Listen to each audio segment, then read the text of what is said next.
한판 브리핑 민동기 평론가가 나오셨습니다. 어서 오십시오. 안녕하십니까. 자, 먼저 문재인 대통령이 오늘 신임 한국은행 총재 후보를 지명을 했는데, 자, 이거 갖고 지금 또 당선자 측과 교감이 있었다, 아니야 없었다, 뭐 논란이 많이 있네요. 네, 문재인 대통령이 새 한국은행 총재 후보로 이창용 국제통화기금 아시아태평양 담당 국장을 지명을 했습니다. 예. 이 문재인 대통령하고 윤석열 당선인 사이에 갈등의 원인으로 지목이 됐던 게 뭐 한국은행 총재라든가 감사원, 감사위원과 같은 인사권 문제였거든요. 예. 그래서 이제 어느 정도 이게 해결이 되는 어떤 그런 뭐 기미가 보이는 것 아니냐 이런 해석이 나왔는데 파열음이 계속되고 있습니다. 일단 청와대 관계자는 한국은행 총재 공백을 최소화하기 위해서 윤 당선인의 의견을 들어 내정자를 지명했다, 이렇게 입장을 밝혔습니다. 이 얘기만 들으면 이번 인사에 윤 당선인의 의견이 반영됐다, 이런 뜻으로 해석이 되고 있는데요. 예. 이 입장이 나오니까 장제원 당선인 비서실장이 즉각 반박에 나섰습니다. 발표하기 10분 전에 청와대에서 전화가 와서 발표하겠다고 하길래 웃었다. 무슨 소리냐? 일방적으로 발표하시려면 그건 마음이니까 마음대로 하시라. 저희는 그런 분 추천하고 동의한 적이 없다, 이렇게 얘기를 했고요. 예. 이철희 청와대 정무수석이 이창용 씨 어떠냐라고 해서 좋은 사랑 받다고 한마디 한 게 끝이다. 그걸 가지고 당선인 측 얘기를 들었다는 게 납득이 가느냐? 기자들에게 이렇게 설명을 했거든요. 예. 장제원 실장이 이렇게 얘기를 하니까 청와대 고위 관계자가 조금 전에 기자들에게 또 입장을 내놓았습니다. 예. 자꾸 그렇게 거짓말하면 다 공개하겠다, 이렇게 얘기를 했고요. 아하. 이 청와대 관계자는 이창용 국장을 후보자로 지명한 것에 대해서 자신은 기분 좋게 윤 당선인 측이 원하는 바를 들어줬기 때문에 좋아할 줄 알고 대통령에게 보고까지 드렸다. 당선인 쪽에서도 이창용 국장에게 할 의사가 있느냐는 확인을 했다고 들었다, 이렇게 얘기를 했거든요. 예. 그러니까 상황을 보면 앞으로 이게 진실 공방으로 흐를 가능성이 굉장히 커진 그런 상황이고요. 이렇게 되면은 문재인 대통령과 윤 당선인 사이의 회동 자체가 또 점점 어려워지는 것 아니냐, 이런 전망이 나오고 있습니다. 굉장히 불필요한 사실관계 논쟁 아닙니까, 진 작가님? 쓸데없는 논쟁을 좀 벌이는 것 같아요. 뭐 자기가 좋은 사람 같다, 그리고 또 그 말이 맞다면은 윤 당선자가 직접 전화 가지고 의사까지 확인을 했다라고 한다면 문제 삼을 일 아니잖아요. 그러니까 이건 장제원 씨가 왜 이러는지 모르겠습니다. 네, 김 소장님. 예, 이 청와대 고위 관계자라고 하면 수석 중에 한 사람인 거죠. 수석 비서관 중에 누군가 얘기를 한 걸 텐데 정확히 말을 이렇게 해요. 윤 당선자 측에 한국은행 총재 이름이 언론에 많이 나오길래 두 사람을 물어봤다는 거예요. 둘 중에 누굽니까? 물어봤더니 윤 당선자 측에서 이창용이라고 대답을 해서 이창용을 인선한 것이라고 주장을 했다는 정도까지 구체적으로 얘기를 했으면 이것까지 거짓말을 할 수는 저는 없다고 보거든요. 예. 그렇다라고 한다면 예, 요구해서 한 건데 이게 갑자기 뭐 10분 전에 들었다라는 건 너무 거리가 멀잖아요. 이게 지금 진실 공방할 내용인지도 모르겠고 대통령과 당선자 두 분이 만나는 일에 이런 한국은행 총재 물론 중요하긴 합니다만 이것보다 더 중요한 당선자와 대통령의 만남인데 자꾸 실무적으로 이렇게 꼬여서 들어가는 건 좀 안 좋은 것 같습니다. 진 작가님. 아니면 형식적으로는 대통령의 권한이잖아요. 그런데 뭐랄까 그쪽에 이제 사정을 봐서 아무래도 뭐 임기가 얼마 안 남지 않았고 차기 정권을 배려한다는 차원에서 의견을 물어본 것인데 예. 이게 이제 이렇게 시비를 걸 문제인가 싶어요. 그래요. 자꾸 이게 확전이 되는 양상이면 그 당선자와 현 문재인 대통령 만나기는 더 어려워지는 게 아닌가 싶은데. 근데 재밌는 그 현상은 하나 있는데요. 예. 이창용 후보자 있지 않습니까? 예. 이거는 한국은행 지금 총재도 굉장히 긍정적으로 평가를 하고 이주열 있고, 총재가. 이주열 총재도 예, 그리고 지금 그 국민의힘이라든가 당선인 쪽에서도 긍정적으로는 평가를 하고 있습니다. 근데 지금 후보 자체는 굉장히 긍정적으로 다들 평가를 하고 있는데 내용을 가지고 지금 이렇게 진실 과정 이걸 가지고 지금 공방을 벌이고 있어서 참 상황이 좀 그렇네요. 그러니까 여기서 긍정적이라고 하는 것은 이명박 당선자 시절에 인수위원으로 들어갈 만큼 어떤 의미에서는 뭐 친이계 인물이라 볼 수 있다. 편가르기라고 볼 수는 없지만 어쨌든 보수 정권의 정책을 잘 수행할 사람으로서의 자격 검증을 본인들이 한 거 아닙니까? 그렇습니다. 그렇게 예. 해서 호의로 한 건데 난 못 들었다 이렇게 해버리시니까 아주 당혹스럽네요. 그러네요.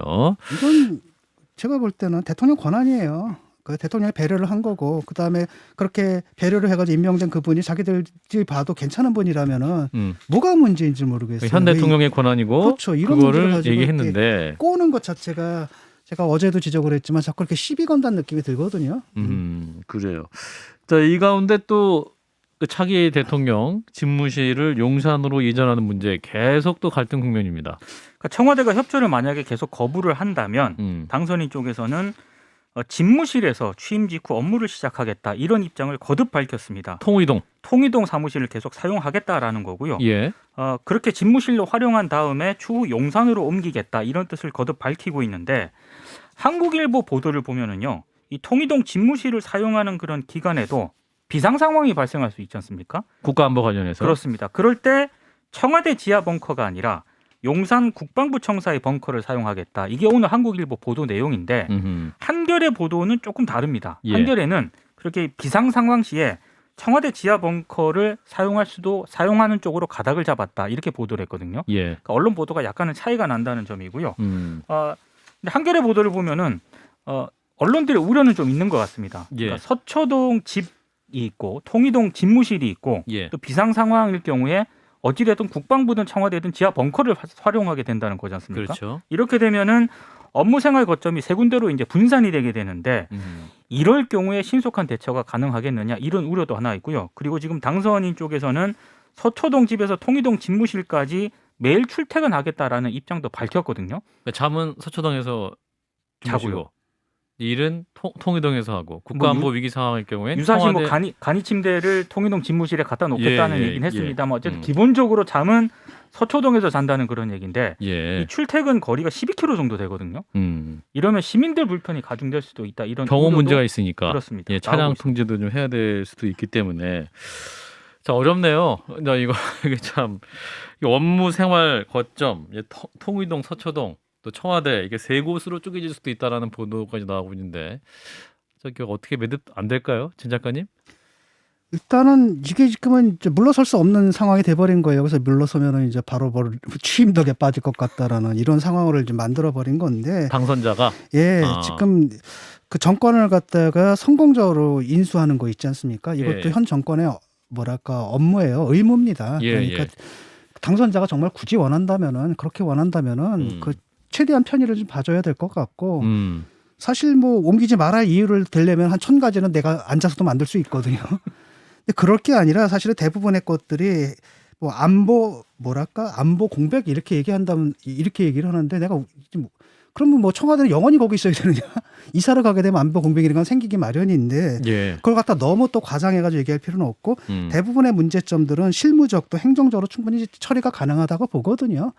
그래서 저는 뭐 청와대로 옮기게 되면 이게 국민들한테 굉장히 큰 편익이 돌아갈 거라고 봐요. 왜냐하면 거기가 백악관의 3배 크기잖아요. 엄청난 데다가 경복궁하고 바로 연결되고 그다음에 북악산 전체가 다 해제가 되는 것이고 그다음에 그 옆에 이제 대한항공 그 터 있지 않습니까? 그거랑 연결된다면 서울에 굉장한 그 볼거리가 생기는 것이고 그래서 국민들이 이제 그걸 보게 되면은 지금은 어떻다 하더라도 굉장히 만족하실 것 같거든요. 그래서 그런 차원에서 형 정부에서 좀 적극적으로 협조를 좀 해줬으면 좋겠고 윤석열 후보 측에는 좀 고집을 좀 꺾고 그냥 청와대 들어가서 업무 보시면서 TF팀을 만들어가지고 최소한 의지만 확실하다면은 내가 1년 안에 옮기겠습니다라고 해놓고서 그때 옮기면 되지 않나. 왜 이렇게 고집을 부리는지 그것도 사실 좀 이해가 잘 안 돼요. 네, 이 역대 그 인수 과정 중에 가장 긴장감이 넘치는 것 같은데, 자 김 소장님 어떻게 보시는지? 예, 뭐 통이동, 서초동, 청와대 속 쪼개졌다 이제 뭐 걱정을 하시는데 사실 저 뭐 양희은 선생님의 유명한 격언처럼 그러라 그래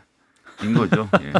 하시고 싶은 걸 어떻게 말리겠습니까? 예, 예. 그게 첫 번째고요. 안보상의 공백을 안 만드는 건 생각보단 간단합니다. 합참 옮기고요. 합참 옮기는 거 완료. 국방부가 옮기고요. 그럼 그 빈자리에 들어가서 국방부 완료. 그다음에 청와대가 옮기면 되거든요. 이 과정에서 뭐 짧게는 2달, 길게는 6개월 뭐 이렇게 보던데 하여튼 그렇게 해서 하나씩 순서대로 풀어가고 그 과정을 그렇게 진행될 때 이미 윤석열 당선자가 대통령이 된 다음이잖아요. 그 밑에서 항명하겠습니까? 그렇지 않거든요. 근데 지금 당선자 신분으로 정부기관에게 이전을 명령하는 것도 사실 이거 나중에 또 그 전가에 보도인 직권남용에 걸릴 수 있는 성질의 문제이기 때문에 합참이 법적으로 옮길 수 있는 근거가 없는 것도 사실이거든요. 지금 현재로서는. 예. 그래서 한 6개월에서 1년 정도 시간을 두고 텀을 두고 옮기고 윤석열 당선자가 그 용산으로 집무실을 옮기게 되고 청와대가 개방된다고 하면 어쨌든 역사는 청와대를 국민에게 돌려준 주인공으로 윤석열 대통령을 기억할 겁니다. 그런 것이 2022년 5월 10일이어야 된다는 이유에 대해서는 잘 모르겠습니다. 이제 당선자 입장에서는 그래도 본인 임기 시작하는 딱 첫날 그래도 국민들에게 청와대 짠 하고 개방하고 본인은 새 근데 그게 집에서 제가 볼 때는 청와대 상징적인 의미가 개방이 좀 크니까. 그렇게 안 될 거예요. 어제까지 근무했던 그곳을 갖다 한꺼번에 개방한다. 왜냐하면 거기도 이제 지켜야 할 것들이 많고 국가안보 그렇게 관련한 네, 국가안보 예. 관련해 가지고 이런 것들이 굉장히 많을 텐데 그날 개방한다는 건 제가 봐도 좀 말이 안 될 것 같거든요. 지금도 이제 청와대 견학을 할 수 있습니다. 그 이제 신청하면 이게 경례했었던 거 경례에 켰어요. 들어가는 거예요, 코스 이제 몇 사람들. 개는 갈 수 있긴 인원을 한데. 한정해 가지고 들어가는 건데 그게 아니라 예. 쫙 펼쳐졌을 때 거기가 풍수는 나빠도 풍광은 참 좋거든요. 풍수가 좋다는 소문이 더 많이 있어서 풍수 별로 믿지는 않습니다만 예, 풍세긴 하지 않고요.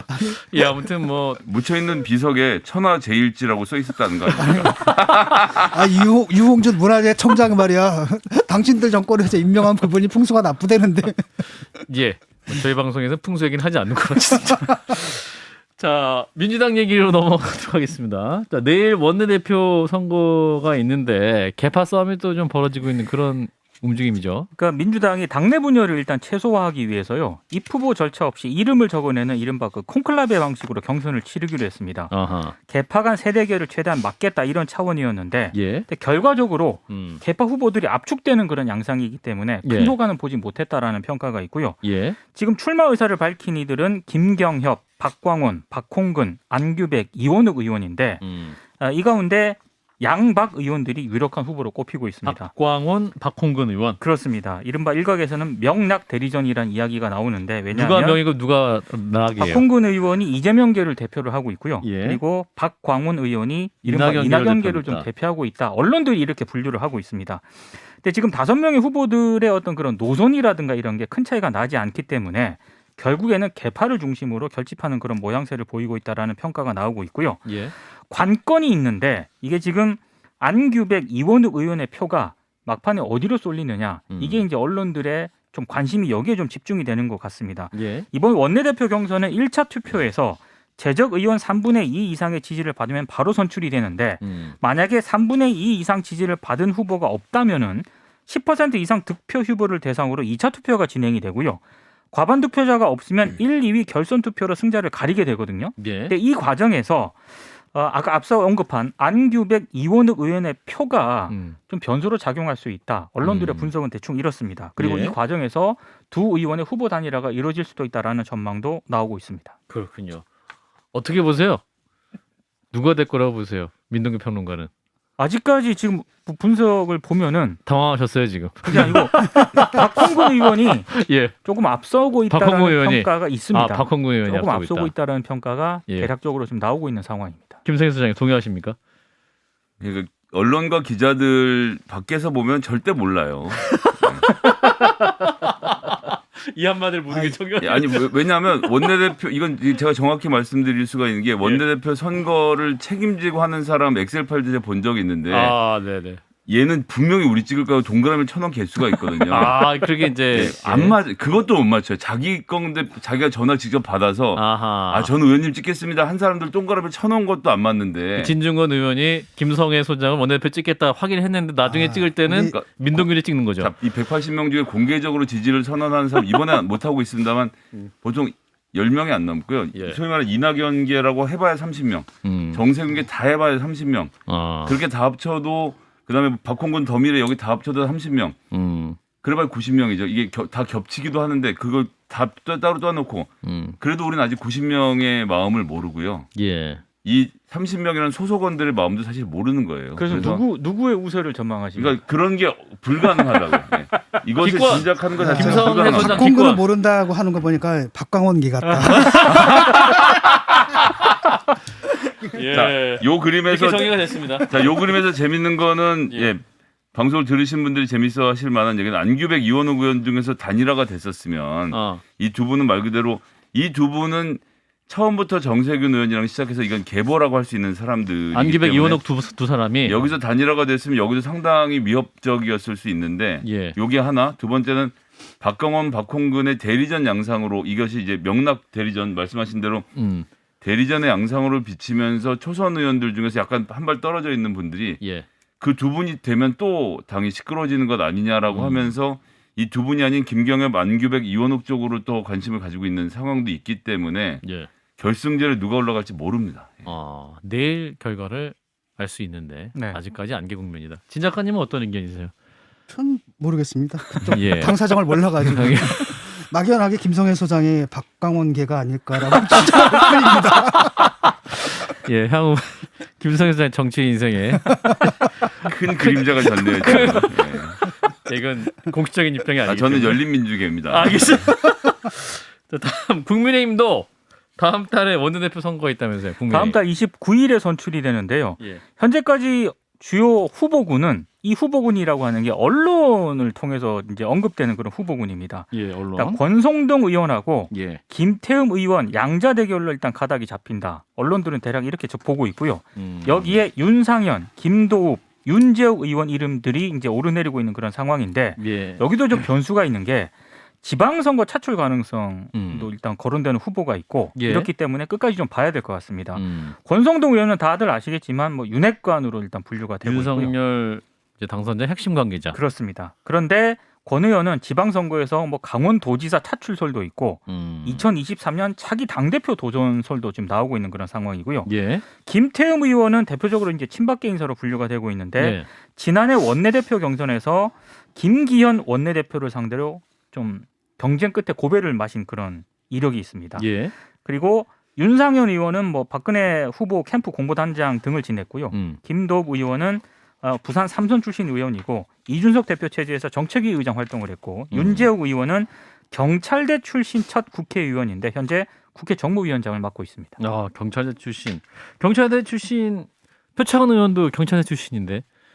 그렇죠. 예, 예. 알겠습니다. 자, 국민의힘까지 짚어봤고요. 자, 이어서 코로나 얘기 좀 해보면 김부겸 국무총리가 앞으로 1, 2주간 이 코로나 위기 극복의 전환점이 될 것이다 이런 말을 했어요. 그러니까 오늘 그 코로나19 중앙재난안전대책본부 회의를 열었는데요. 차근차근 준비해온 대로 이 시간을 잘 견뎌낸다면 유행의 감소세를 하루라도 더 앞당기고 안타까운 희생을 최소화할 수 있다고 확신한다 이런 얘기를 했습니다. 예. 그러면서 오미크론 하위 변이인 이른바 그 스텔스 오미크론의 국내 점유율이 40%를 넘었다 이런 점을 언급을 했는데요.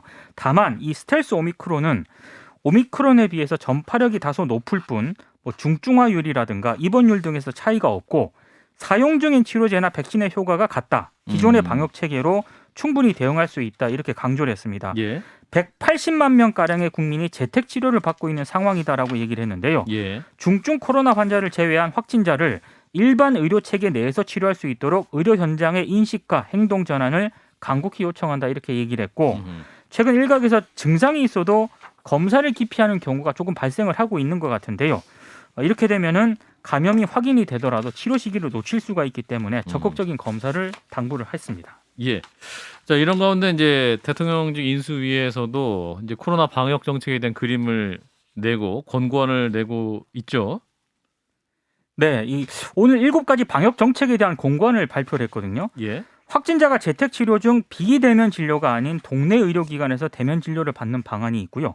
두 번째는 코로나19 고위험군 확진자 패스트 트랙입니다. 이 무슨 얘기냐면 고령 기저질환자와 같은 이 최우선으로 이분들을 검사를 하고 치료하도록 한다는 그런 구상이고 예. 세 번째는 지금 코로나19 확진자와 백신 부작용에 대한 자료를 현 정부에 투명하게 공개할 것을 권고했고요. 예. 네 번째는 일반 국민 대상으로 한 항체 양성률도 정기적으로 조사가 필요하다 이런 점도 강조를 했습니다. 다섯 번째는 오는 31일부터 이제 5세에서 11세 소아 기초 접종 백신 이제 시작이 되는데 예. 이 백신 접종을 본인과 부모의 선택에 맡겨야 한다 이런 점을 강조를 했습니다. 초등학생 아이들인데 너 맞을 거야 하면 안 맞아요? 그럼 안 맞을 수 있는 겁니까 그러면? 일단 본인의 선택에 맡겨야 부모들의 의견이 예, 중요하겠죠. 부모의 선택. 그렇습니다. 그리고 여섯 번째는 확진자의 중증화를 막기 위한 먹는 치료제 확보를 강조를 했는데요.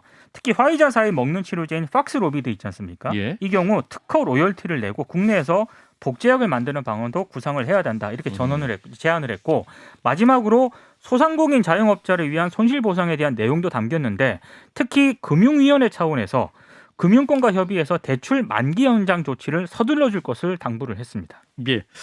이제 이런 그림을 그리는 건 잘하는 방향이라고 볼 수가 있을 것 같은데, 근데 이제 이 얘기를 하는 와중에 문재인 정부의 방역 정책은 정치 방역이었고 인수위의 권고 사항은 과학 방역이다. 이게 이렇게 주장이 나와서 이게 또 좀 논쟁거리입니다. 어떻게 봐야 될까요, 진 작가님부터? 별로 과학적이지 못한 얘기를 하고 있는 것 같아요.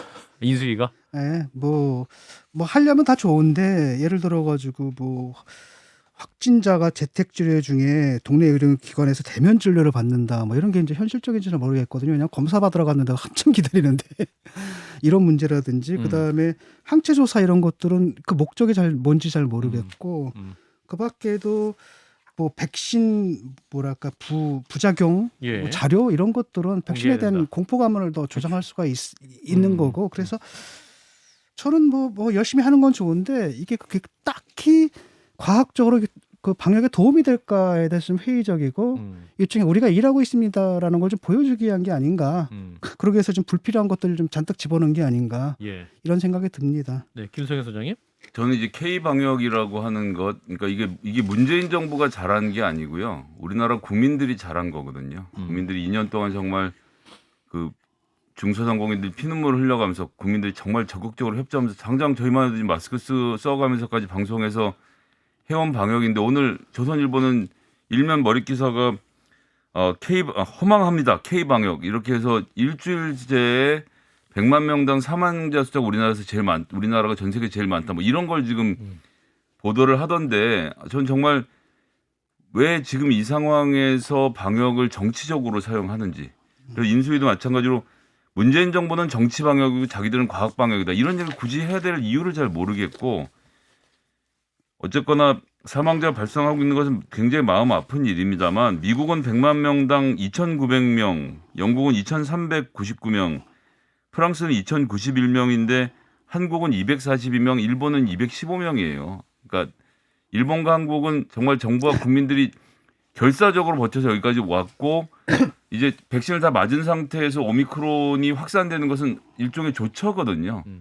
이런 상황인데 우리 국민들에게 너희들 지금까지 잘못해왔다는 얘기로 정치권이 힘은 빼지 않았으면 좋겠습니다. 마지막까지 잘 국민들 버텨주셨으면 좋겠고요. 그러니까 그 사람들이 얼마나 과학적인 얘기를 하는지 모르겠어요. 뭐 갑자기 그때 중국 막아야 된다 뭐 이렇게 얘기를 했을 때는 그건 정치적 판단이거든요. 특히 협정 점수에 기반한 그런 식의 판단을 내렸던 분들이고, 그쪽에 이제 전문가라고 하는 분들이 그 의협분들이잖아요. 근데 그분들 얘기가 좀 제가 들을 때 과학적으로 굉장히 황당했거든요. 그래서 지금 그 방역의 문제는 여야를 떠나가지고 정쟁의 대상으로 삼으면 안 됩니다. 이런 식의 정치적 방역에 이런 딱지 좀 붙이는 이런 정치적 행위는 안 했으면 좋겠어요.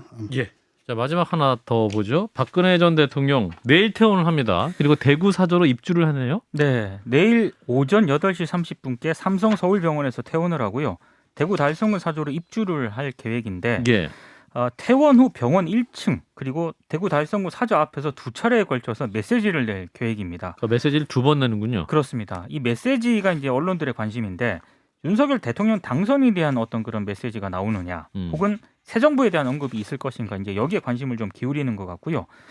특히 당선인 주변에서는 박 전 대통령이 사저에 입주해서 자리를 잡으면 이후에 윤 당선인이 대구 사저를 찾아서 박 전 대통령을 예방할 가능성도 거론을 하고 있는데, 관련해서 김은혜 당선인 대변인이 오늘 브리핑을 마치고 기자들에게 일단 건강을 회복하신다면 자연스러운 계기가 마련되길 바란다라고 밝혔고, 예. 일단은 박 전 대통령 건강이 우선이다, 이렇게 얘기를 했습니다. 예. 저 하루 동안 이제 메시지 2번 낸다는 건데, 그러니까 퇴원 후 병원 1층, 또 달성군 사저에서 또 한 번 이렇게 한다는 거죠. 어떤 의미가 있을까요, 진 작가님부터? 뭘 의미가 있겠어요. 소감을 말씀하시고 그런가요? 국민들한테 감사하고 뭐 이런 정도 얘기했으면 좋겠습니다. 예. 김 소장님? 여기도 이제 그러라 그래죠. 예. 하시는지 마시는지가 전 글쎄요. 사면이 됐긴 했습니다만 정치적으로는 관심을 끊어야 될 대상이라고 생각을 합니다. 지금까지 해왔던 여러 가지 문제 때문에 탄핵까지 되신 분이었고, 그 이후로 법정에서 범죄 사실 유죄로 판정받은 거 아닙니까? 예. 그 지금 뭐 다른 범죄를 저질렀던 정치인들 일선 복귀하면 얼마나 언론이 매섭게 질타하면서 그 사람 나오지 말라고 합니까? 근데 이분이 메시지 내는 것, 뭐 국민들께 사과의 메시지라면 한번 내셨으면 좋겠고요. 남은 인생은 건강하게 조용하게 잘 사셨으면 좋겠습니다. 사과하고 감사 두 가지가 필요한 거예요. 또 어떤 의미에서는 또 이제 지방선거를 앞두고 있기 때문에 이 부분에서 아무 굉장히 영향 또 없어요. 그리고 그 영향이라야 그 저쪽 TK 쪽인데 예. 뭐 TK는 사실은 뭐 그거 뭐 그렇지 않습니까? 그 크게 뭐 이런 것에 흔들릴 상황이 아니고 그렇기 때문에 저는 뭐 정치적 영향은 없다고 봅니다. 다만 이제 아직도 그분을 예. 따르는 분들이 있지 않습니까? 뭐 그런 분들한테 약간의 영향은 있겠지만은 그게 뭐 보수에서도 이제 그분들은 이제 주류가 아니잖아요. 저쪽 주변으로 밀려나 있거든요. 동의하십니까, 김 소장님? 그러니까 언론이 부추기지 말아야 된다는 말씀을 드리는 거예요. 지금 민주당 쪽에도 뭐 성범죄 저질러서 감옥에 가 있고 처벌을 받은 분들인데 이런 분들이 나와서 대국민 메시지 내면 언론이 써주겠습니까? 안 하잖아요. 근데 왜 탄핵의 문제에 대해서는 이분이 영향력을 미쳤으면 좋겠다라는 생각으로 언론들이 접근하는지 사실 전 잘 모르겠어요. 그래요. 근데 만약에 당선자가 찾아가게 된다면 윤석열 당선자가 그러면 상황은 조금 달라지지 않을까? 그러니까 그런 정도로 해서 두 분이 화해하시는 거야 뭐 저희가 어쩌겠습니까? 화해하시면 되는 거죠. 그거 예. 지금은 이제 이르고 나중에 이제 그런 자리가 있잖아요. 청와대에서 전직 대통령 초청해가지고 밥 먹고 이런 자리가 있을 때 그럴 때 비록 탄핵된 대통령이다 하더라도 네. 한때 대통령이었으니까 그때 초청을 하거나 이런 식의 형식이 자연스러울 것 같아요. 언젠가 네. 만나면 좋겠다라는 말씀. 네, 여기까지 듣겠습니다. 민동기 평론가였어요. 고맙습니다. 고맙습니다.